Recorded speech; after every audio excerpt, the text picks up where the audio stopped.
Podcast Answer Man, growing a greener world.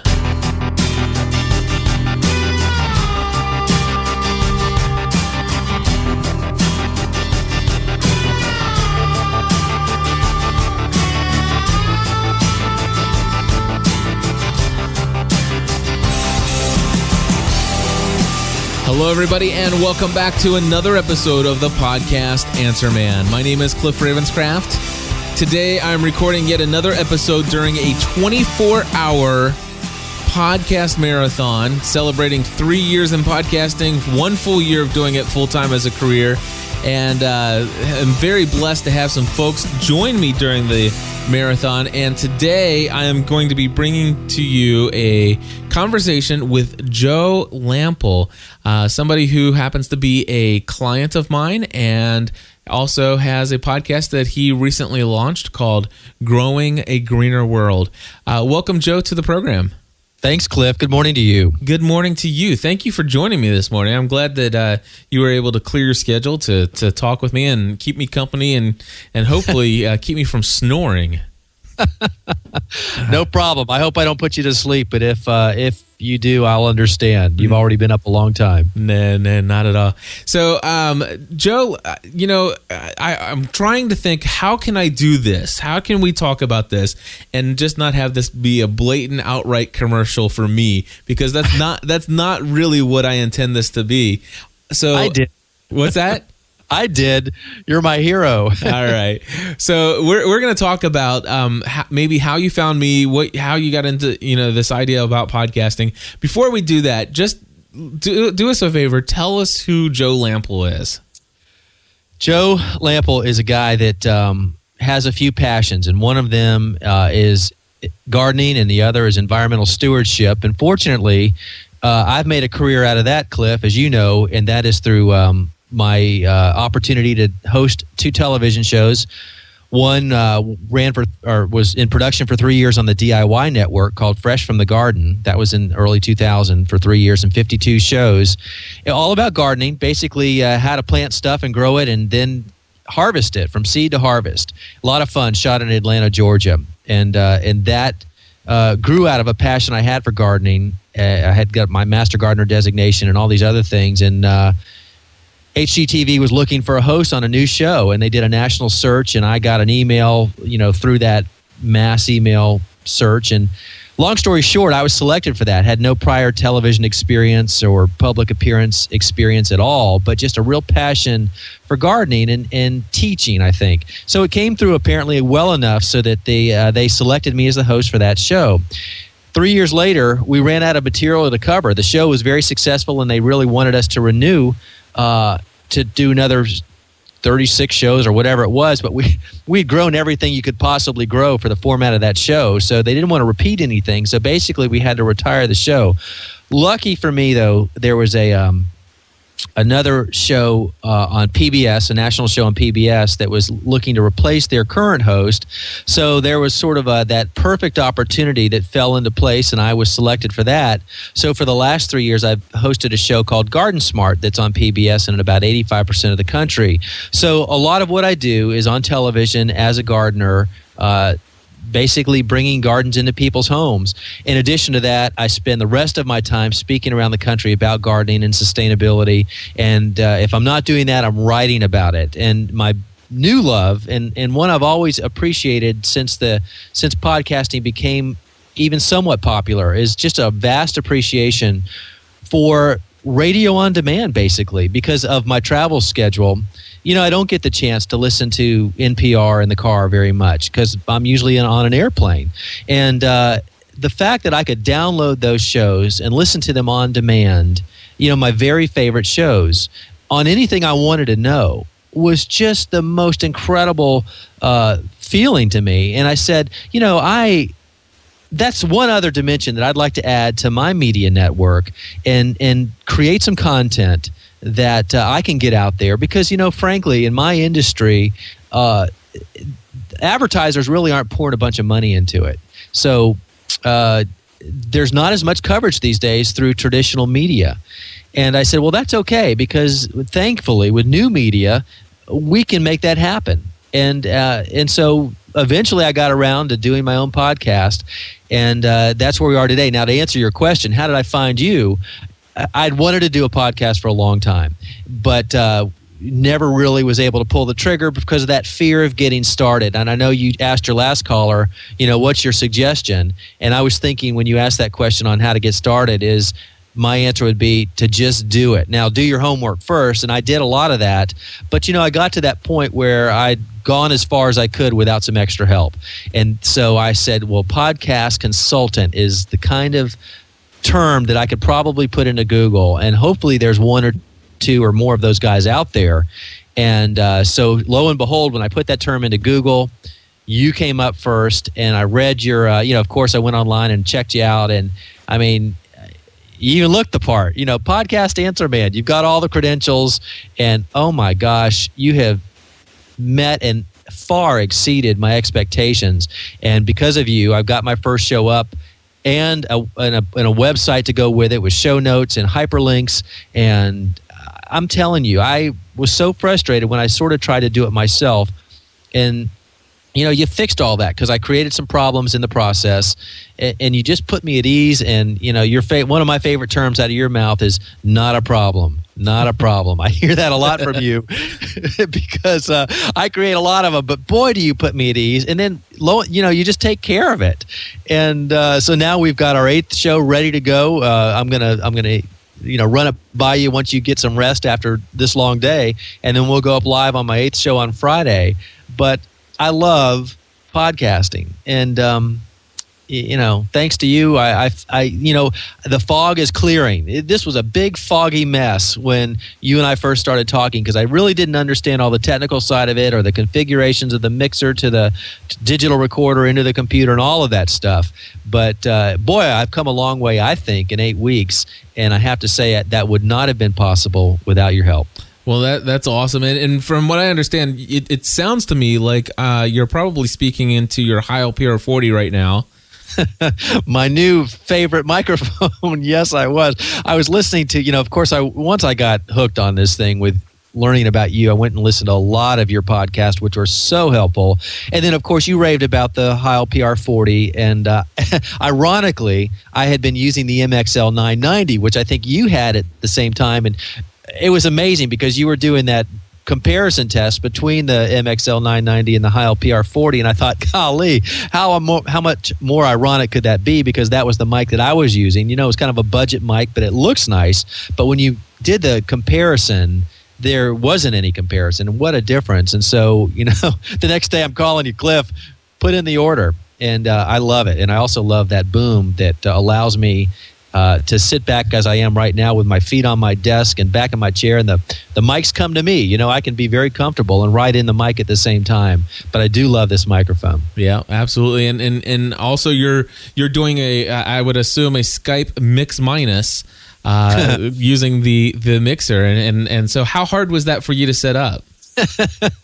Well, as I said, once the fog finally cleared, it just makes so much sense. But you had explained the concept, because I wasn't happy prior to the Mix Minus. I was trying to do these Skype interviews, and I sounded pretty strong, but the other person didn't sound strong at all, and there was just a lot of inconsistencies. And I found that I would have to go back, because I really wanted a highly produced show. I wasn't going to settle for a show that I wasn't happy with. And so when I would listen to it prior to the Mix Minus, I was so unhappy with the imbalance between my caller and myself that I'd go back and re-record my questions after the fact. So I just added all this post-production time, which I did not have, and it just became a grueling process. So when I asked you about this and you explained this Mix Minus thing, well, that just didn't compute, because I had no way to relate that. But with your patience and a little homework on my part, we got this thing worked out. But now, the caller sounds good, and I sound good, and we sound pretty balanced. And it's such a clean way to do an interview, and it could not be easier. And really, the configuration was a lot easier than I initially thought. And so, it's an amazing way to conduct an interview, and very inexpensive. Absolutely. In fact, I've been going, we're 8 hours and 15 minutes into a 24-hour podcast marathon, Joe, and I started at 12:01 a.m. I've already done Skype interviews with a Catholic priest from the Netherlands. I've talked with Winnie from Belgium. I've had Chrissy from Australia. I've had Anne from Germany, and I've had Tess from London, England. Let's see here. We've had Christine from New York City, and we just got off the phone with Stephen Cross. Do you know how much all of that's cost me in phone expenses, talking to all those people around the world? Absolutely nothing. Oh, man. So Skype to Skype then, right? And there's no charge for that? No charge whatsoever. I've just been talking all night long to people all around the world. And by the way, Happy New Year's to the folks in Australia. I understand that it's already January 1st there. So Chrissy, welcome to this new year. She's in our chat room. But that's the amazing thing about Skype. And then, of course, the cool thing is that if the Skype sounds good, like what we're doing here right now, people are hearing this. I'm not doing any post-production on this podcast episode. Of course, I have things set up in such a flow and a workflow that when the music was playing in the beginning, you heard that. Mm-hmm.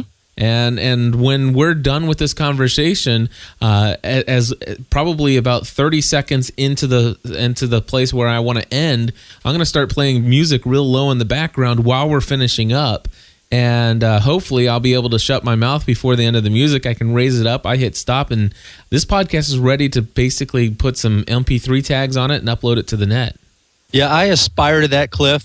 Someday I hope to be like you with that. That's that's a dream come true, to produce a really good quality show that sounds good from the start with little to no post-production time. That's something I hope to do. Well, the thing is that I don't think that this method of recording is for everybody. I think it's suitable for what I'm doing. For Growing a Greener World, though, you know what? I take that back. No, Joe, I would say yes, do aspire to it, because let me explain to you how I would do it. And I'm sure you're interested. And of course, this is free consulting to you now. I was just going to ask you. You took the question away from me. Right. Now, is this billable time or not? This is on my dime here. So here's the deal. Basically, you usually do your format. I've been listening to your episodes. Your format is you've got an intro, and you've already got a pretty decent script that you've got going on there. And then you have typically an interview. Then you talk about something else. Then you play a second interview, usually, correct? Yeah, sometimes at least one, and sometimes two interviews. Okay, with a total talk time of the show approximately 20 minutes. Okay, and then you basically do all your pre-roll up. So here's basically what you would do is you would actually do an interview like with your Skype Mix Minus that you have set up now, and you would record that. And if you wanted to just basically clip off the beginning before you said, hey, everybody, I'm here talking with so-and-so, or wherever you're going to cut into your interview. The thing is if you can imagine, what you've been doing is you've actually been going in and recording your script, and then you've been adding your audio into it, and then you've been basically just drag and dropping your interview into a track. So what I have running on my computer is a program, of course, on my PC, much like anything else I love in podcasting. Everything I do is on a PC. But I use a program called Pod Producer, which you can get at podproducer.net, and it's absolutely free. And it's a full-featured recording program that allows you to do more than what I use it for. But I really use it as what they call an audio deck. So basically, it's got tons of buttons on it. It's got volume sliders and everything. And basically, I just click a button, and then before you know it, the storm's brewing outside. And that's all I have to do. Or if I tell a funny joke and nobody laughs, I can go. So I mean, I have all these different buttons in front of me, and they're loaded up. And of course, if I wanted to, close out the song or the show, I just hit the button. And so what I would do in this scenario is I would fill up these buttons with the intro music to your podcast. And then the second button would be the first interview that you're going to play. Or actually, no. Well, you would even do kind of like you have bumpers that you sometimes play in the background. I do. So basically, like, so let's go ahead and check out our listener feedback. And then I'd hit the button to play that first voicemail. Yeah. And so and that's exactly what we do in the Lost podcast. For example, let me just give you an example. We start off with Hey, cool, you fixed it. Don't expect anything. The chances of getting a signal are slim at best. Static's good, right?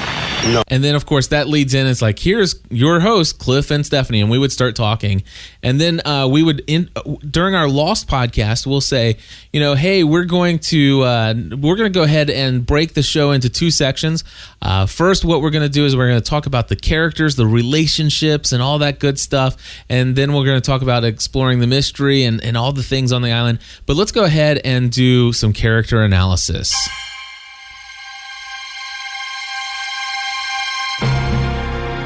Lost character analysis. All right. So, and then of course I would run right in and we would start talking about the first item that's on our outline to discuss.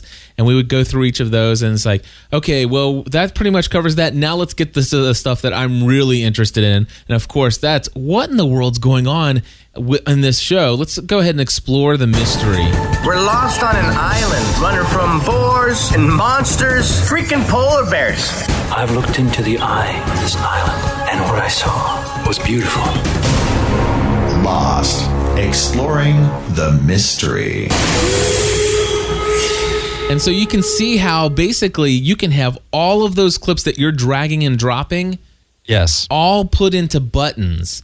And so, yeah, you could. I could so see you probably within 2 months from now doing a live run. And basically, what you're going to do is you're going to record your Skype interviews, put those in that buttons in the buttons in the right order, and you're just going to go straight through and hit it and record it in one shot.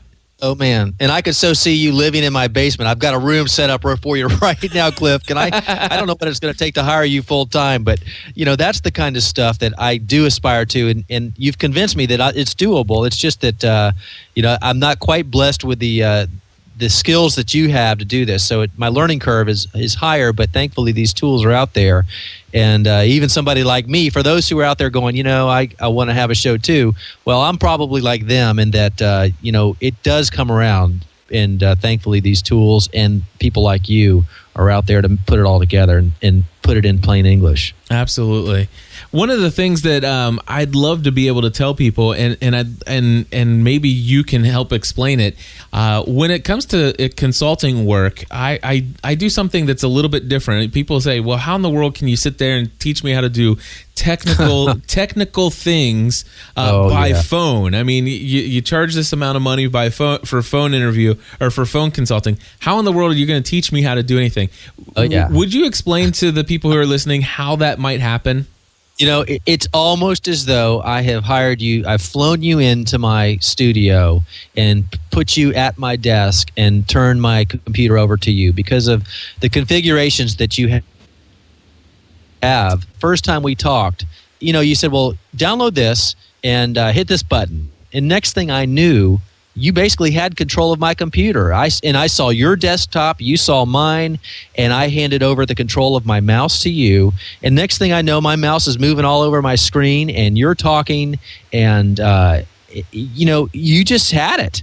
And it really, the technology has allowed someone like you to be sitting in your office, but it's as though you are right here doing everything that you need to do. So that alone blew me away. I mean, I was sold. You had me at that. But it's just amazing.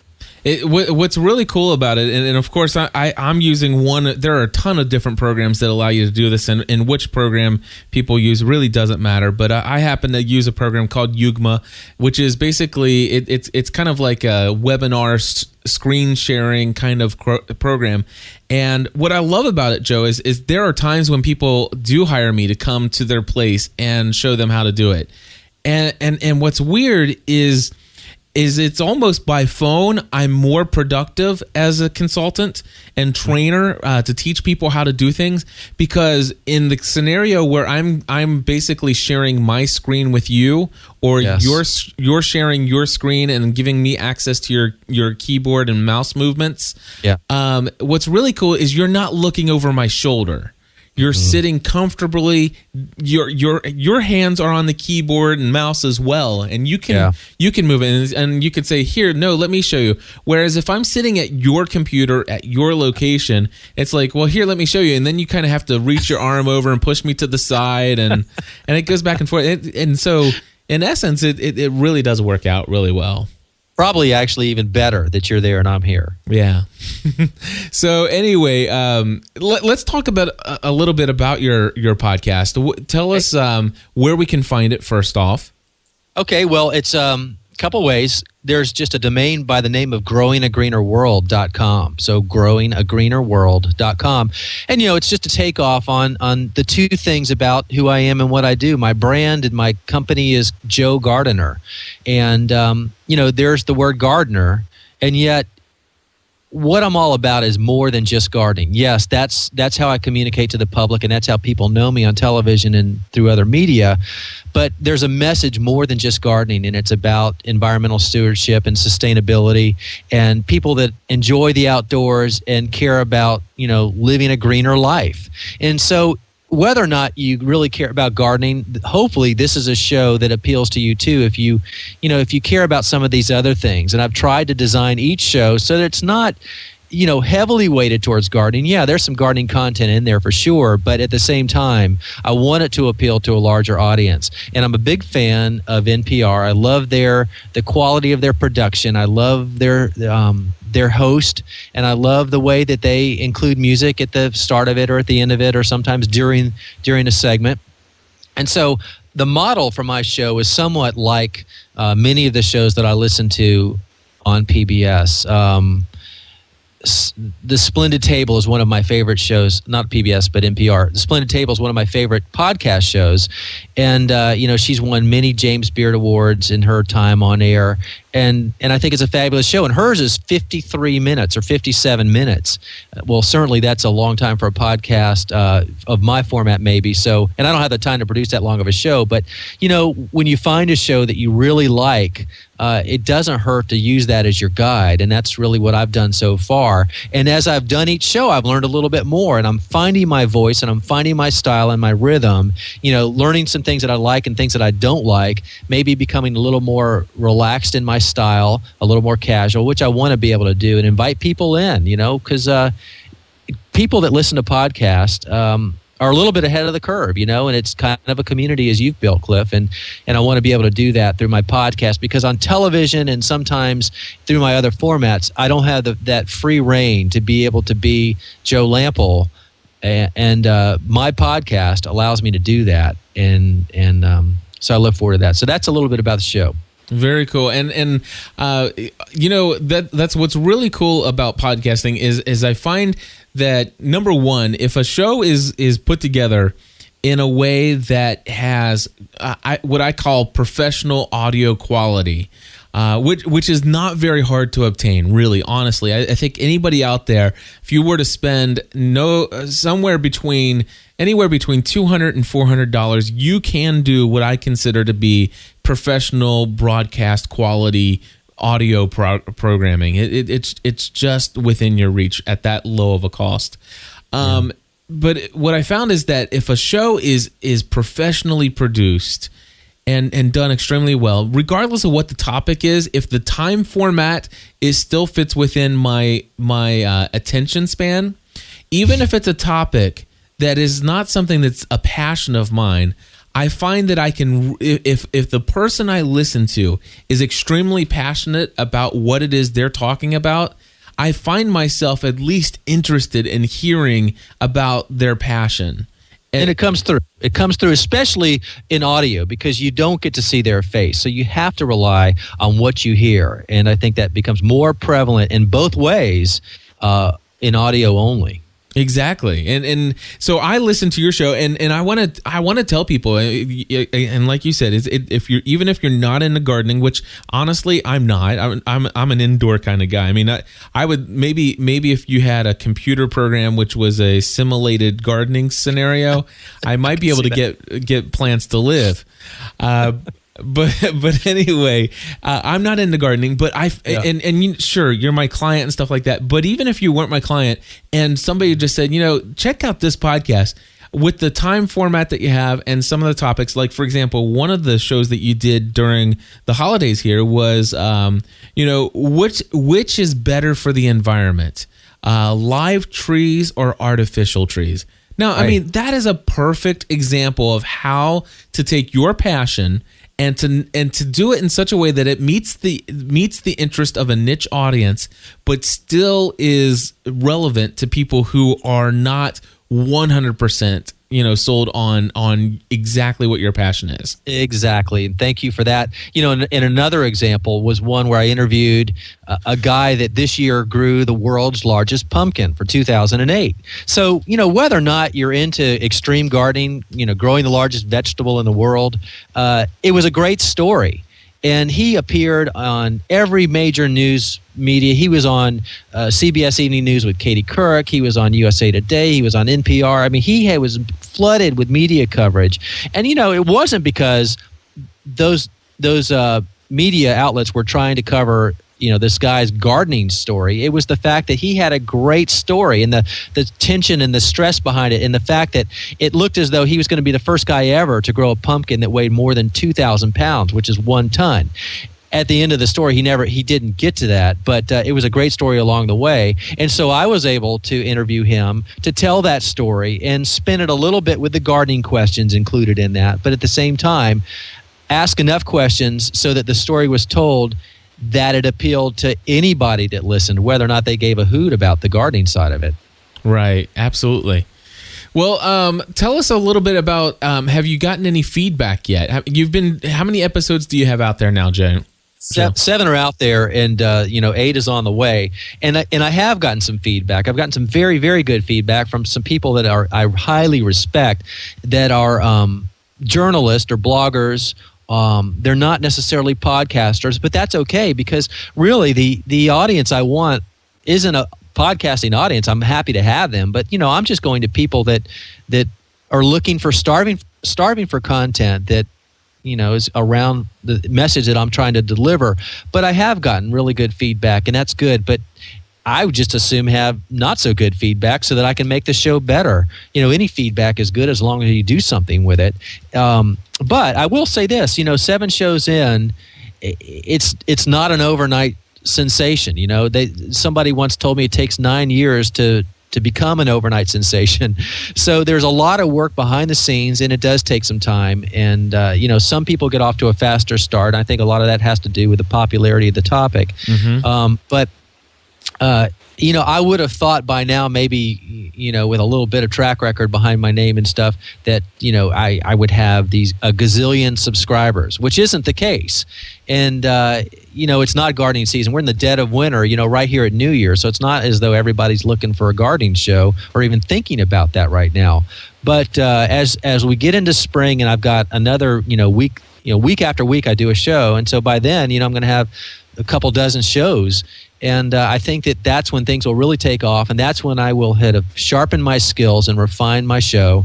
And that's okay, because right now this is a great opportunity for me to work out the kinks when there's not these people that are really trying it and dishing it because it's not meeting their expectations. So that's okay. But I do look forward to a time where I have a community like you've been able to build. And I know that for you've been doing this now 3 years and 1 year full time. You didn't get to this point overnight either, although you did have some fast starts with some of your shows. But I think it takes consistency and persistency with an attention to good quality, as you've done. And I think if you have the right equipment, you're going to have that affinity audience no matter what the topic, if you just put those few components together. And for me, that's happening, but slowly but definitely surely. Absolutely.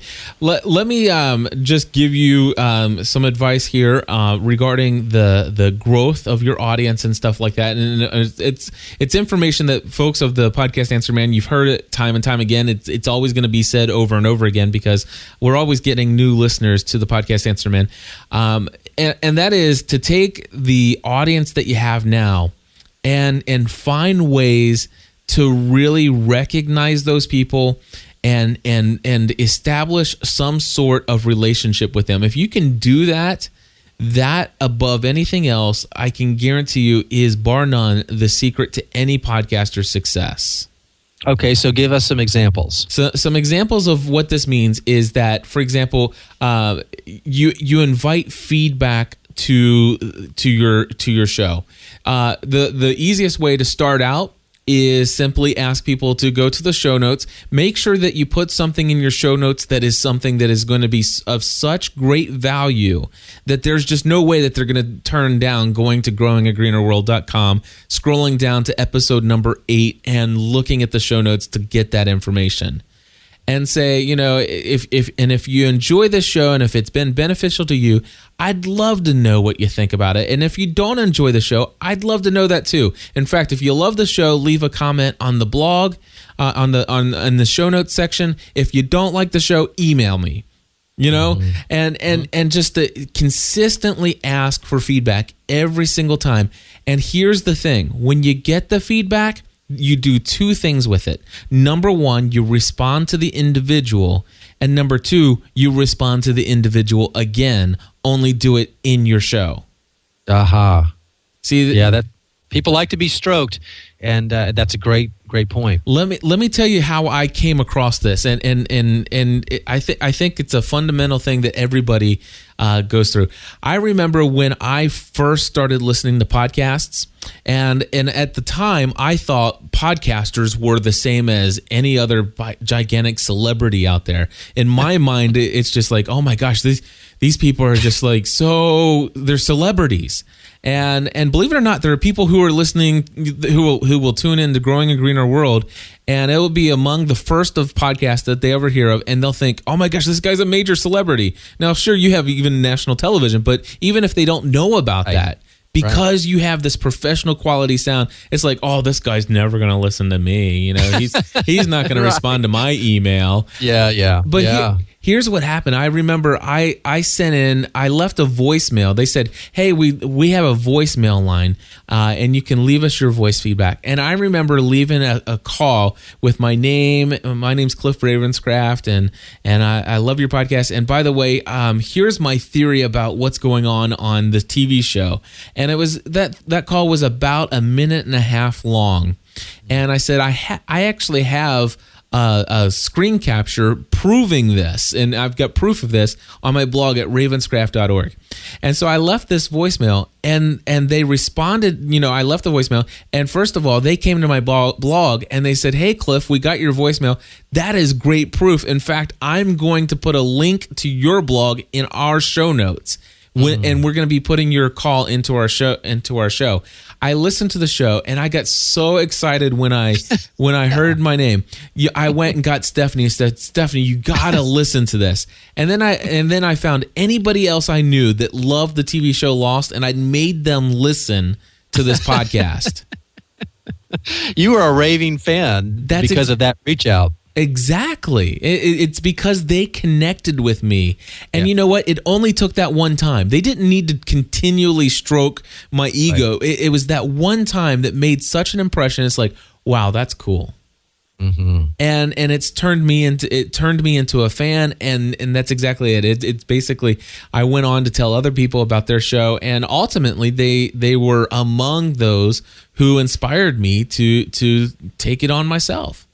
Well, this is another example that I use all the time, and it applies across the board no matter what you're talking about. But when you're trying to do something that everybody else is doing, how do you separate yourself from them? And I learned this from a guy that I used to work for a long time ago, but he once told me people buy differences. They don't buy similarities. And so, if you're listening to that guy's podcast and all these other ones, and there's, a lot of them doing the same topic, and you wrote that comment to them and you never got a comment back, which probably most of us expect that we're not going to hear something back, well, that would have been par for the course. But the fact that this guy actually reached out to you and did something a little bit different, I mean, he took 30 seconds to go ahead and make that reply and post that link.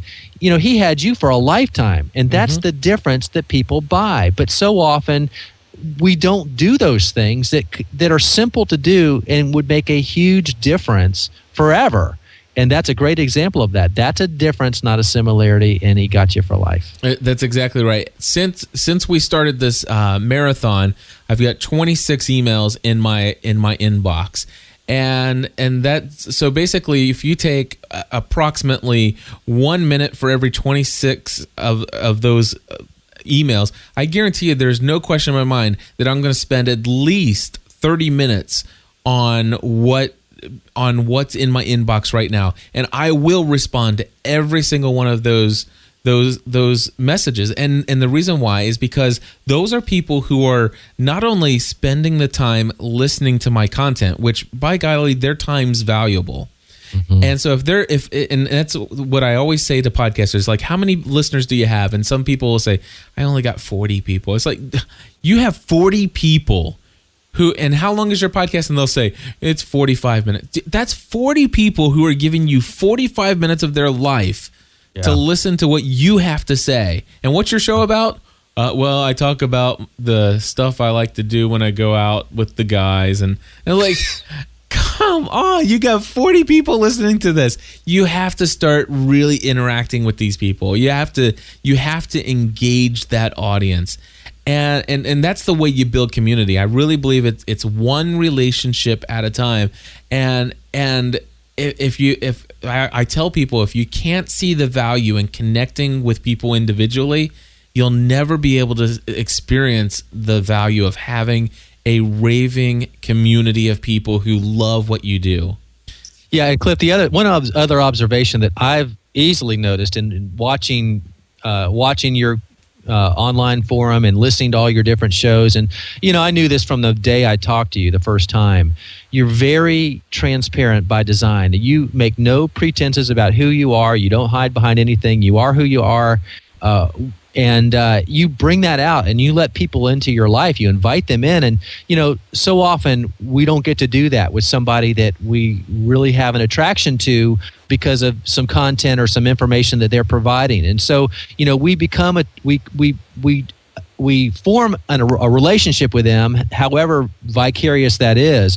But in your case, you reach out to them and you bring them in simply by the fact that you share things about you and your life, and that most people don't do. Again, that's a difference, but that's why I think your community has become so successful and so large so fast, is that you're doing those things. I remember the video podcast that you put up when you were out taking a walk and talking about getting ready to go to the CES. CES. And here's this guy walking in his neighborhood, holding up a video camera of him to himself, doing this, interviewing himself, walking down the sidewalk in his neighborhood as cars are going by. And, I'm thinking to myself, that is great that he can do that. Now, I would probably feel a little ridiculous and self-conscious doing that myself, and probably wouldn't have the guts to walk down any street, let alone my own neighborhood, holding out a camera, talking to it. But, you do things like that, and that's what's so cool and so appealing, is that you're so real and so transparent that people really gravitate to that because there's so little of that out there these days. Yeah, and I think if you could just find out what it is, and of course the important thing is don't try to recreate being Cliff, because if you're not, if that's not in your personality, you're just going to come off as inauthentic, and people will not only not listen, they'll tell people not to listen. I mean, it's really bad. So stay away from being inauthentic. Now, let's talk about Twitter for a moment, because I remember the very first conversation we had, and when Twitter came up, your concern was, well, I don't know if I want to be that transparent and let people into every single aspect of my life. Right. So obviously you've overcome the original, and of course this is a generalization and an accusation or a misconception of Twitter from everybody. Matter of fact, you were very nice about it. So many people start off with, "Oh my gosh, that is the stupidest thing I ever heard of." Who would get involved in something like that? But now you're on Twitter. Tell me, how long have you been on Twitter? I think I've been on Twitter about a month. Okay, and tell me your experience so far.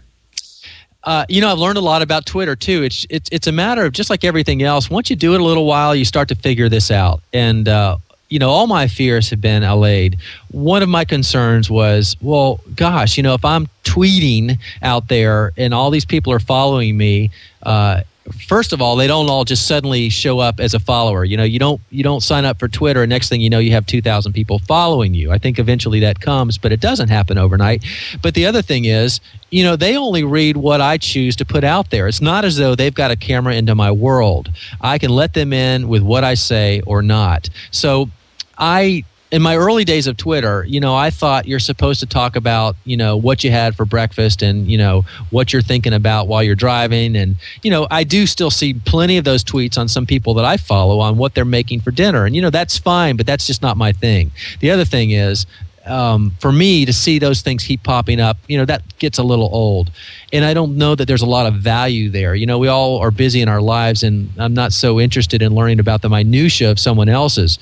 But I will say that what I find of most value is for the things that you do and some of the things that I now do, and that is to say, hey, I've got a new podcast that just went live, or I'm going live in the chat room with our new Lost podcast or My Crazy Life. And Cliff, when you do those little tweets, there's a lot of times that I just click on that tiny URL and go right to your show. And it's only because I saw that tweet that made me aware of that. And another example would be, if I've just posted a new blog entry, or I put my new podcast out there, or I posted a new article on my website, or I'm about to do an interview somewhere, I'll put that out there because there are people that have an interest in sort of following me for the fact that they know me from other places. So I let them know about that. But then if I learn about something that I think is of value, I love to put a link to that because I feel like I'm giving something of value to them, and that's appreciated, and it's such an easy way to do it. Somebody asked me last night, how much time do you spend on Twitter a day? Well, the fact of the matter is it's literally less than 5 minutes because you only have 140 characters, and the way that you can hyperlink things these days, that only takes a second, and you're out of there. And if you choose to be on it more than that, well, that's totally optional. But for me, it's once or twice a day, maybe more if there's something of value to say. But other than that, I just reach out every now and then, but I don't feel like this compulsion to do nothing but tweet all day. Yeah, and see, that's the thing is and that's the truth of all these tools, all these social tools. Facebook is the same thing, but I think that you should choose one and overcome the initial impression or the idea of what you think it is. And obviously, if there are as many people out there that are talking about Twitter and Facebook, there's got to be something to it. And absolutely, it's not just voyeurism. It's not just craziness. There is value to be found in these tools, and it's really what you make of it. And I think what you're doing is an excellent job. I mean, you're just getting in there. You're posting things that promote some of the stuff that you're doing online with links back to your site, which of course I'm even clicking on and stuff like that. And what's really cool is here's the deal. If I was to say in a podcast, for example, everybody listening to this interview right now, go to growingaagreenerworld.com. Do you know how many people would do that? With your voice, a lot. Well, several people will. But let me tell you what will happen is a lot of people are listening to this while they're driving their car, while they're out walking or jogging and stuff like that. Chances are first of all, anybody who's listening near their computer has already been on your site since the time we've been talking, whether they're either live or listening via the podcast. But those who are away from the computer are not going to be clicking on it. Here's the deal, though. I put out a Twitter message that says, "Hey, everybody, check out my client over at growingagreenerworld.com. Tell me what you think about his podcast."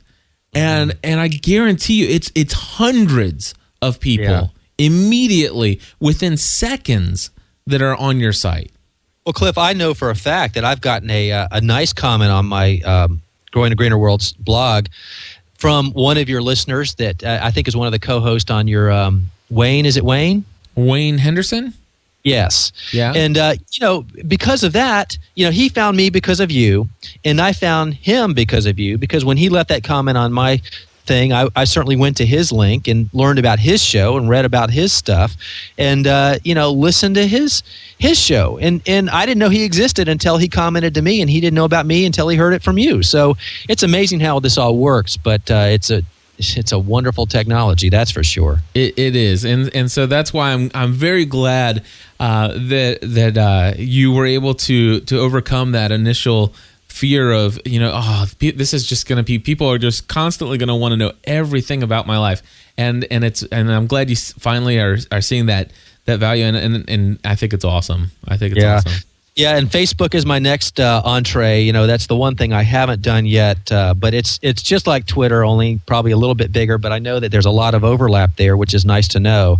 But many people that I admire and respect in media, including you, have said, that's the other thing that you need to do. So I know probably within the next few days I'll set that all up and at least, get my bio information out there so people know where I am and what I'm doing, what I'm up to. Yeah, and one of the things I'll let people know that are listening to this show is I'm hopefully going to be very shortly doing a refresh of Facebook 101, my video tutorial series, probably once I get back from CES. But anyway, Joe, when you get into Facebook, the big important thing is the first thing you want to do after you upload your picture and set up your profile and stuff like that, you'll want to click on settings, and then you want to click on notifications, and you'll want to uncheck mark every single box you can uncheck.